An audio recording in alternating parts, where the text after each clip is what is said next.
Hi guys, and welcome to another episode of TC Talk. My name is Therese and thanks for stopping by. So, today I have an interview that I did with friend and fellow filmmaker Matt Vella. So, you may have come across him through his podcast Midnight Double Feature, or you may have dropped by one of the Western Sydney Filmmakers Hangout groups. So, yeah, lots of awesome stuff happening for filmmakers in Western Sydney. Check it out.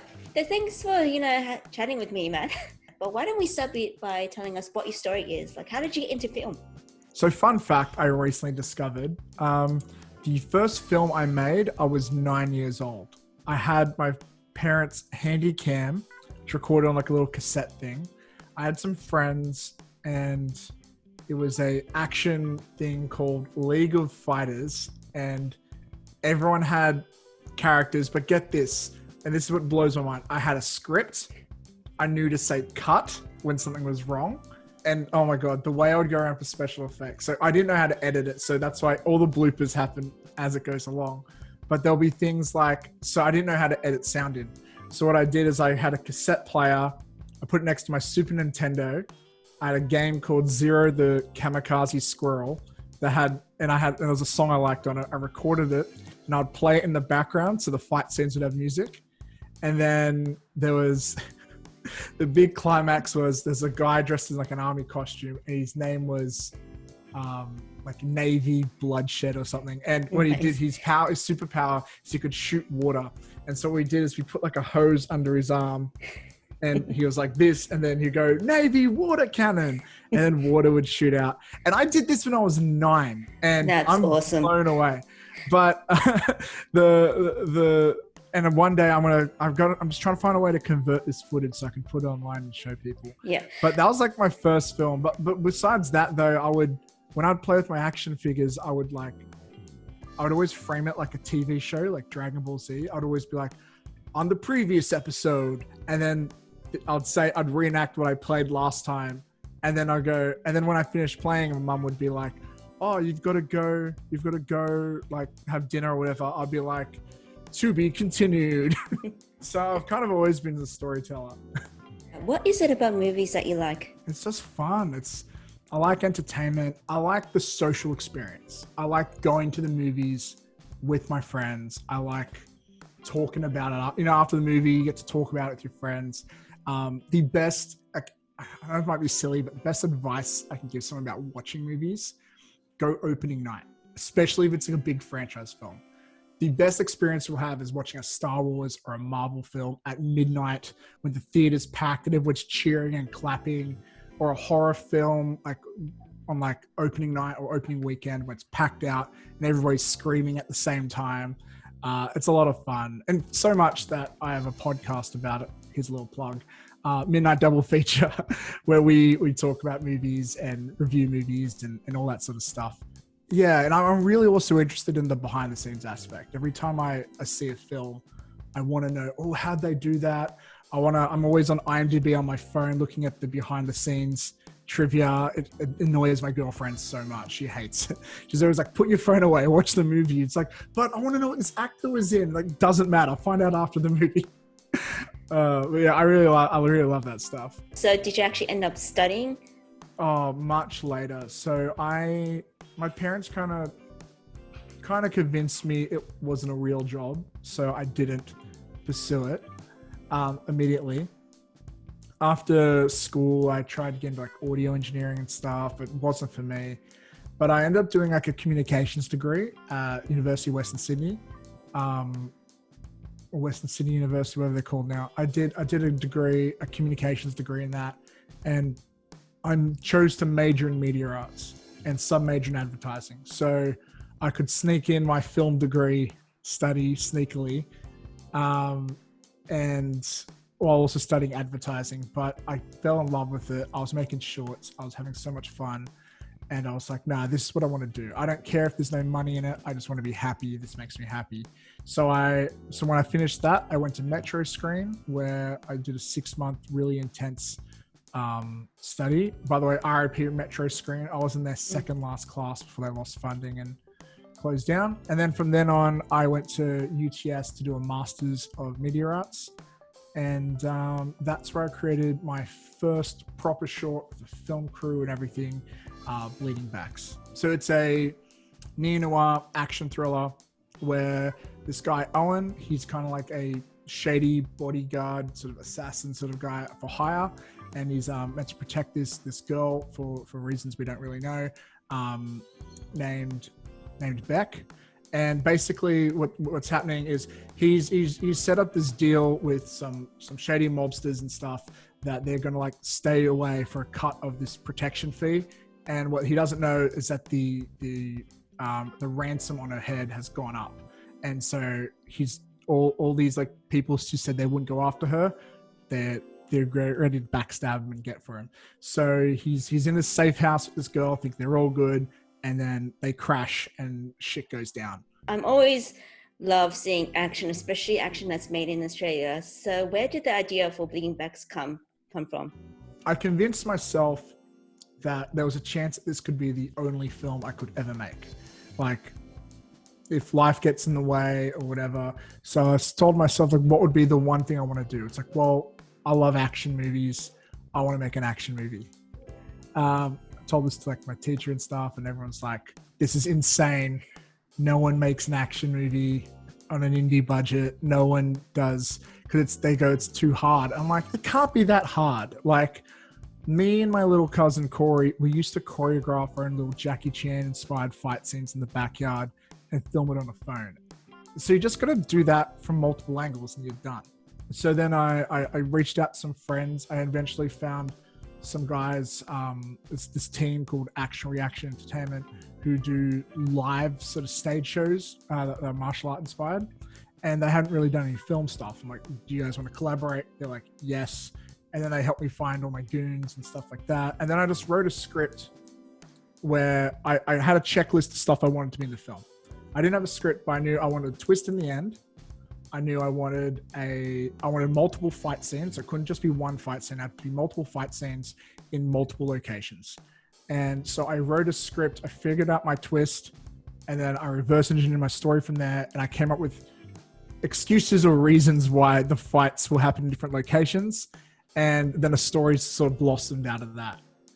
So where would you get your inspirations from? Were there particular movies, or was it a style that you had in mind? I think growing up, Jackie Chan was a huge influence on me. I love how he always incorporates the environment into his combat.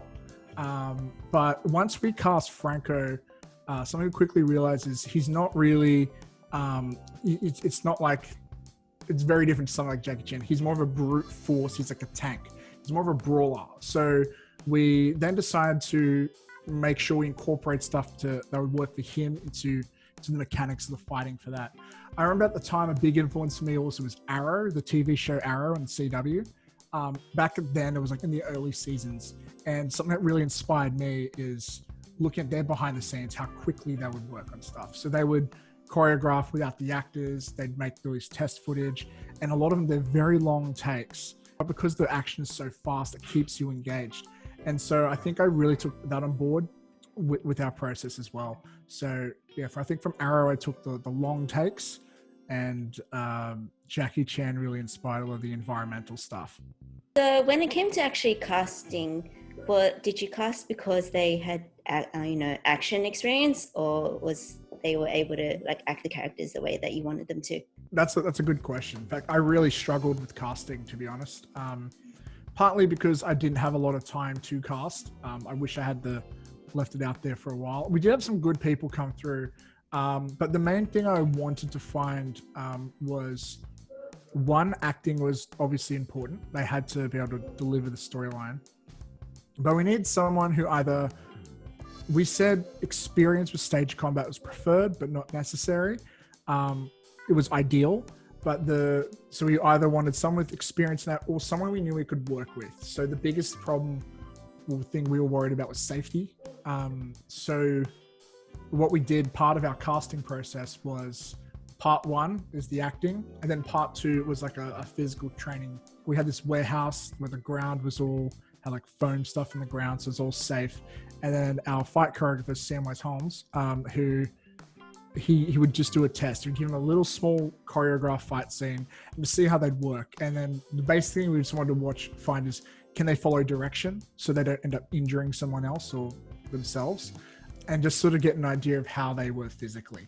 And pretty much everyone that we had come through was pretty great. We had some really experienced people come through. We ended up getting for our lead guy, Franco Filmmaker, who's amazing. He's a stuntman by trade. He's been like one of the Mission Impossibles. He's been in Superman Returns.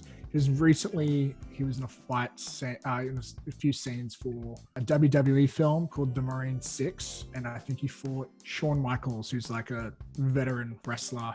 People in that world like really love him. So that was pretty cool working with him. What roles did you take on? Oh, yeah. So producer, editor, writer, sole funder of money. Yes, that's good. Probably you can tell me how did you do that? I just saved up. I had we did it pretty cheap. It still cost me a couple grand, but I did I got a lot of favors involved.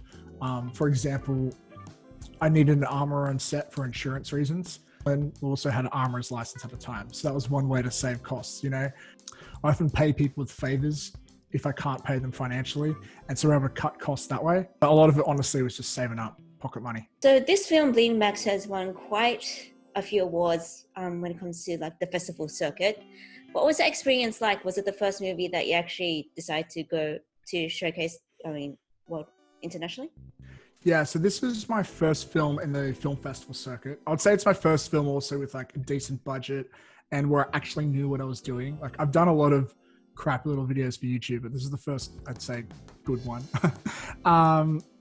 So I learned a lot about the film festival process. At first, I remember I actually paid a guy, I think there's a website, I think it's called Film Festival Secrets, I think, where you can pay someone for festival advice. And I did that. And it helped boost my confidence, but they kind of told me a lot of stuff that you can probably figure out yourself. And they gave me but they also gave good feedback on the film. And then I discovered Film Freeway, and Film Freeway is amazing. If anyone's not on it, that's if you want to be successful, go Film Freeway.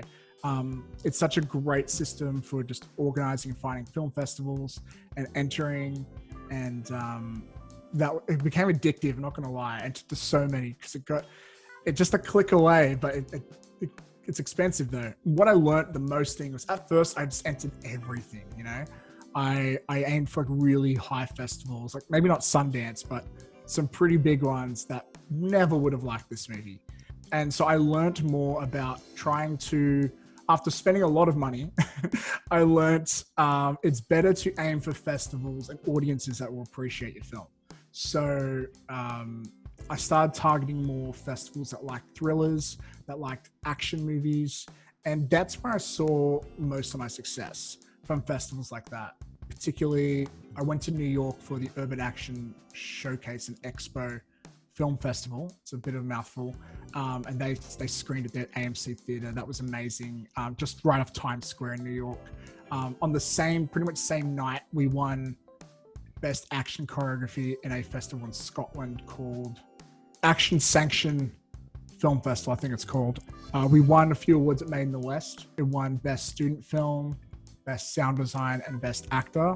So that was pretty incredible. And we got like Best Indie Spirit, which I'm not sure what that even means, at Sydney Indie Film Festival. So yeah, I end up learning it's good to target local festivals, because festivals like festivals in the local area, because they're pretty much guaranteed to bring people in. And then festivals that deal with the genre. So even like, I got into Fantastic Planet Film Festival, which doesn't exactly explicitly deal with martial arts, but they do like thrillers, and they do like fantasy and sci-fi. And that was just enough to fit within their realm. And those guys normally run a night of horror festivals, so they were more than happy to have a thriller involved. And that was really great because I got to see it play at Dendy, and Dendy's a great cinema. So yeah. I'd say for anyone else who's looking for advice, Film Freeway, and pick festivals that are gonna like your film. And the big thing I also like, if your film's only a couple $1,000s, don't bother entering it to something like Sundance or Cannes, because you're going to be up against films that have 20,000, 50,000 plus budget, and celebrities are going to be in those short films. So you can't compete with that. So find things on your level to compete with. So what was one of the biggest experiences you had with actually making the film from script? We had a really interesting workflow for this that I wouldn't recommend to everybody, but it was very interesting because I was making it in such short amount of time. Our production process was, okay, we've got a weekend, we film everything in these 2 days. Then during the week from Monday to Friday, I'm editing the scene. And then I would be sending that to my colorist who would start coloring it. At the same time, sending the sound to my audio engineer who was mixing, coming up with sound design, all that stuff. So we had these 3 things happening at the same time, pretty much: editing, coloring, and sound design. And then next week when we come around, start filming the next 2 couple scenes, you know? And so we kind of had 3 stages of post-production happening at the same time, which is kind of crazy, but it was cool because I was able to find things to fix. So for example, I showed a rough cut where the middle fight scene, which is probably the best fight scene, wasn't in it, right? And then this twist happened and people didn't get it. They were like, well, why did he become bad? Or he said he had a son, what was wrong with that? It's like, well, we mentioned it at the beginning. And then I realized, no, like almost 10 minutes have passed and people have forgotten that. So so in this fight scene, I threw in a reminder for that. And that was a great way to help make the twist at the end land. So that was actually pretty interesting to do that. Being a filmmaker in Australia, and in particular Western Sydney, what was it like for you?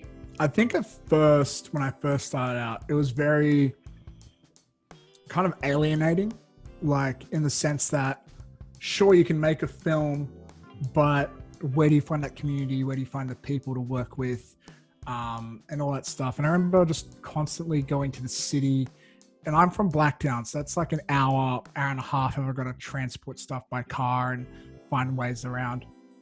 It was very inconvenient. And then I'd go to film festivals, which would also be in the city, and you just don't know anybody. It was very awkward, and you try and get your friends to come along, but they're not like really into indie features like you are or stuff like that. And I had a lot of problems. It felt like a real tight-knit community. It was hard to get into, and it was like I couldn't fit in with the cool kids. That kind of sucked. And that's when I fell in love with May in the West Film Festival, because I was meeting people from my local community, and that sort of inspired, along with Rachel Bell Myers, to create Western Sydney Filmmakers Hangout, where we're trying to like break down that stigma. And now I go to film festivals and I know everybody. Well, not everybody, but I know a lot of familiar faces. I think a part of it is just about being active and getting to know people in your community, not just your local, but like in the indie scene in general. But I'm very big on trying to encourage people out west to do more of that. And I'm just trying to make myself not feel like that again. It was pretty crazy, actually, because recently I went to Melbourne because one of my shorts, She's Not Your Type, was playing at Monster Fest in Melbourne. And I was there by myself, and because my friend hadn't arrived yet, and I felt I was getting flashbacks because I knew nobody. I didn't know how to talk to anyone. I was feeling so insecure. And this is coming from someone who runs a networking group. And I'm like, oh no, I'm back to square one. Like, imagine how tenfold that'd be if for some reason I got into the Oscars, you know? Oh, there's Emma Stone over there. How do I talk to her? Does Nicolas Cage think I'm cool?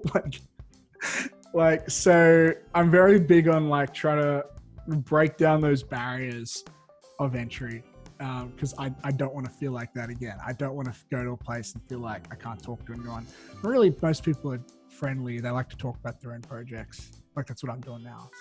So where do you think Australia is going to be when it comes to the international stage of filmmaking?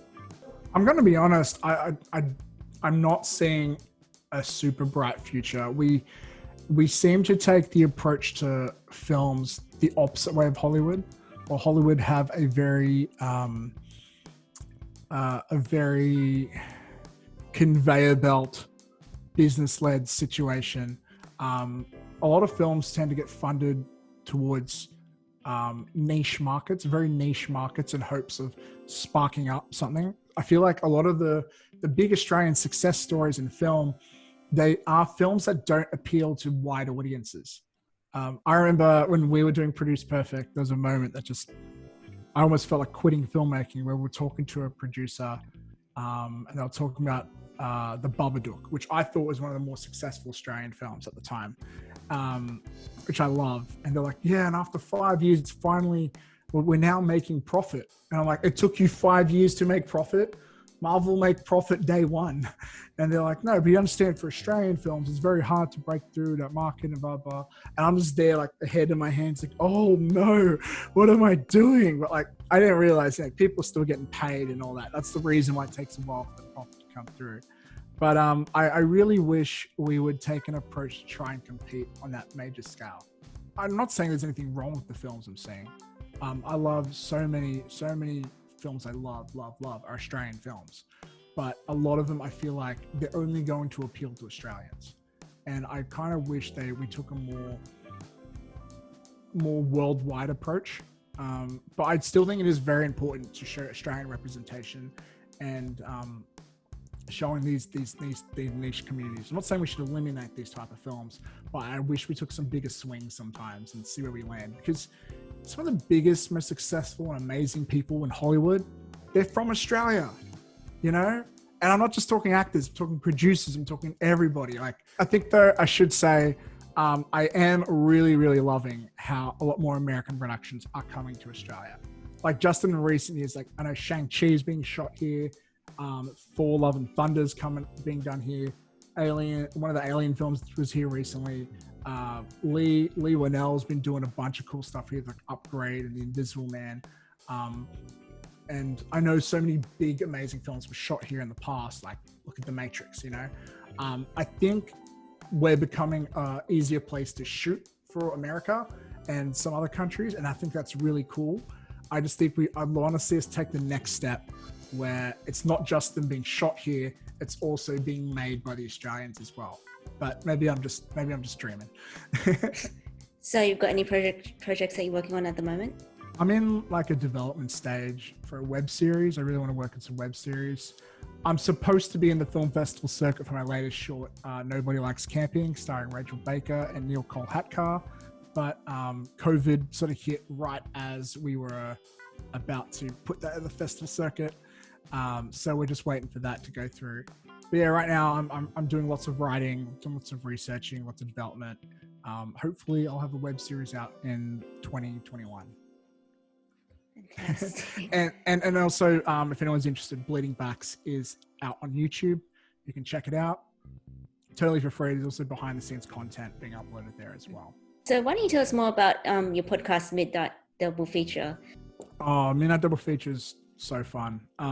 Basically, there's four of us. There's me and my mate Zoheb from Western Sydney, and we've got two Americans, Colin and Danny. And the four of us, it started out between Zoheb and Colin, who were friends through a Facebook group from some other podcast. And then eventually they brought me on like episode 30, something very early on, as a guest to talk about Bleeding Backs. And then Zoheb kept asking me to come back. And I was on every week. So I'm like, can I just be a part of the podcast? and yeah, so basically we release episode every week. But there's two types of episodes, or two main types of episodes. Feature presentations I'm not usually on, where it's taken a film. It usually goes for like 3 hours. We break down a film scene by scene. It's often Colin and Zoheb. And then every other week we have our upcoming attractions episodes, which is usually me and Zoheb. And we talk about latest movie news, like what's going on in Hollywood. And then we review like the latest films. During COVID, it's been really interesting because the cinemas have been closed. But it's been really interesting how a lot of film studios have been trying out the VOD market, trying to put things directly onto iTunes and stuff like that, as opposed to the cinemas and that sort of stuff. So yeah, we're still able to review films. It's just a bit harder. What value do you think movies have to the general population? Oh man, it's like art, it's culture, you know? I think no matter who you are, you've got a favorite movie. I haven't met many people who are like, fuck movies, man. I don't like movies. Movies suck. Like, It's same with like video games or books or whatever. I think without arts and culture, humanity would go crazy. Just thinking about COVID-19 lockdown and everybody in their homes, like we turned to the arts for entertainment to keep us sane. I think movies are, and television and all forms of media, even like vlogs on YouTube and stuff, are incredibly important to society. I think it's what helps us develop as a culture. And I think it also helps us understand, like film can be used not just for entertainment, but also education and sharing of ideas. So I think that's very important. One of the things that I've found, particularly with artists, any artists, and this isn't just filmmakers, but because I'm connected with the comic book artists, is a lot of people have struggled with mental health, and I can say that from personal experience. And I remember seeing one of the posts of yours where you were actually quite being very vulnerable, saying that you've been through a lot. So if you're comfortable with talking about that, yeah. So if you can offer advice to, especially like more recently with COVID, where they've been feeling more, isolated, and it just exacerbates everything that they've been going through mentally. Like how have you dealt with it? Oh man, look, I'm not going to pretend to be an expert. I think it's different for everybody. For me, like for example, humor and comedy has always been a coping mechanism. So that's, I think, why a lot of my other films are comedy based, because it's natural to me. But I think one of the ways I was able to like try and fight back against my demons and stuff is staying busy. It's distractions, having goals to work towards, especially short-term goals, so you can get that dopamine fix of, I accomplished something. That is very important for me and for my happiness. So I'm always doing too many things at once, but it's about keeping busy. That really helps me feel productive. And the problem with depression and similar mental health things is that it's a spiral, and if you fall down that ditch, it's hard to crawl yourself out of that. So you got to just find ways to make yourself not fall down there as much as you can. So making yourself feel like you've got like a bit of a purpose, you're working towards a goal, that's really important for me. So I'm always trying to do new things, and I'm always trying to keep it fresh and work towards goals. I have my bigger goals in my head, but sometimes they feel like it's not gonna be attainable. I want to do a big feature film that costs billions and millions of dollars, but I can't do that tomorrow. How am I going to find that money? So how do I get to that point? Well, I set up little mini goals along the way. Maybe I'd make a couple short films that win some awards so I can prove myself. Maybe I'd build a following by doing X, Y, Z. Things like that have really helped me. But then outside of like the creative end of things, I think something, it's different for everybody, but there's a big stigma around medication. And I think that's not well deserved. I think if it's prescribed by a doctor, and remember, like the first time, it's a trial and error process. So the first thing you go on may not be the right thing for you. You've got to try it. And even if you do find the right medication for you, that does not mean, that does not solve your problems, because things like depression, mental illness, they're there for life. They are a little pet that's going to follow you around. So it's about learning to take care of that pet rather than abandoning it, because you can't get rid of it. So, and with what I find with like antidepressants and stuff is, again, they don't fix your problems. They just sort of limit the lows, but they also limit the highs. So to make sure you're not stuck in the middle and being too apathetic, you got to find other ways to keep yourself excited and entertained, which why having goals and creative stuff is really good for me. I also think, there's no shame, and it's actually, I really encourage therapy is really important. I had a lot of breakthroughs through therapy. I haven't gone on a while, but it was a really powerful tool. The combination of medication and therapy was really good.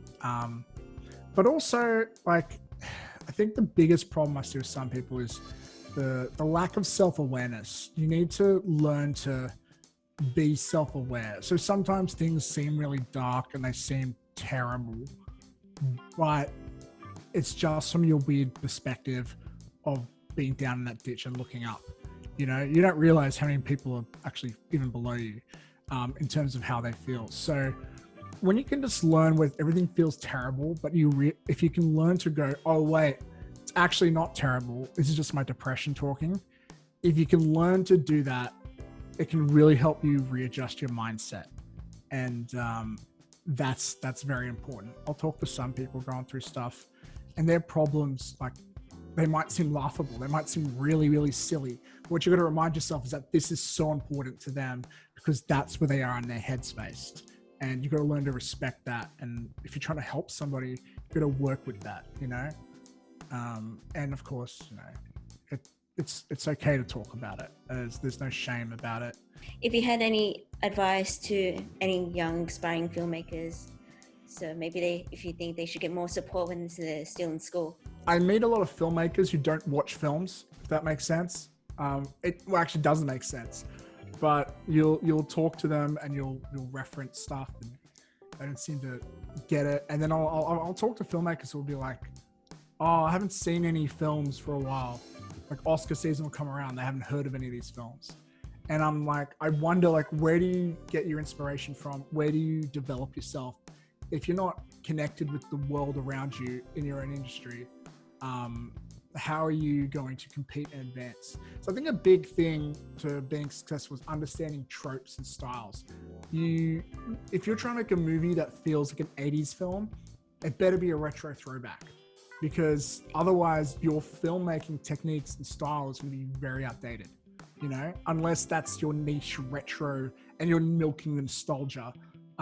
It's going to be really hard for you to compete with others. I think another thing is, I think it's really important for filmmakers to remember to be collaborative. Look, it's sometimes it's hard because ego can get involved in stuff, and I'm trying to get better with that and learning to let go of control.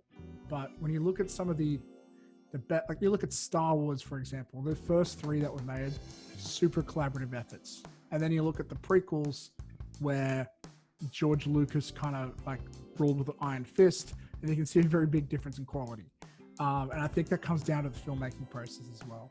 And obviously the one that everyone says is make films. Don't call yourself a filmmaker if you're not making films. Keep making stuff. It doesn't mean you have to have a finished product to show, but every day make sure you're developing, or as often as possible, make sure you're developing your skills, make sure you're practicing.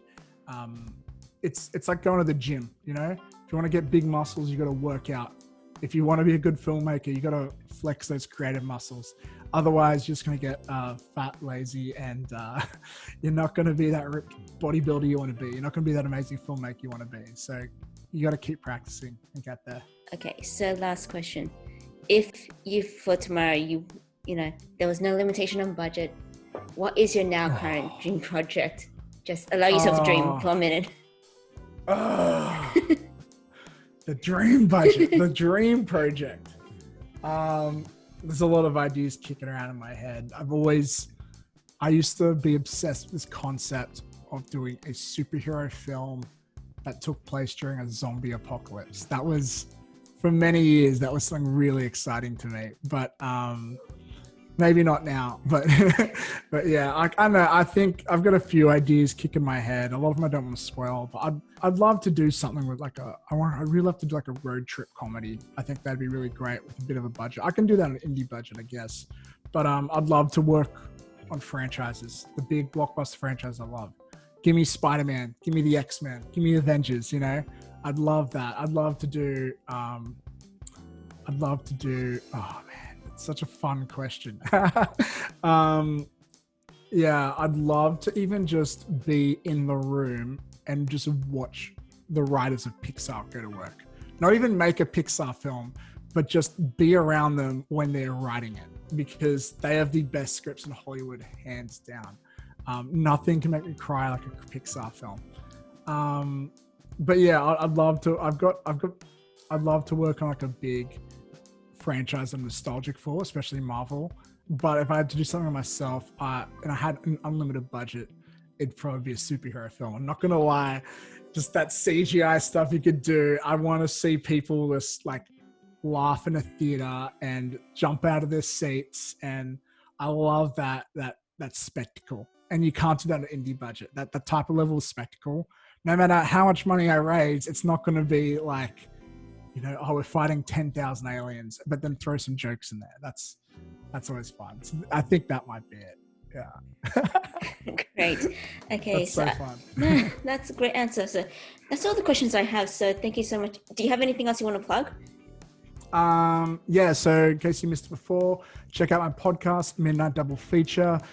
Check out Vella Films. That's my production company. Check us out on Facebook, Vella Films. You can also see my website, vellamat.com. My name's Matt Vella. Swap it around, Vellamat. That's also me on Instagram, @Vellamat. My YouTube channel is about to get really active as well. So if you look up Vellamat Films, you can see me there. But yeah, Vellamat, find me. Great. I think they got the message loud and clear. So thank you so much.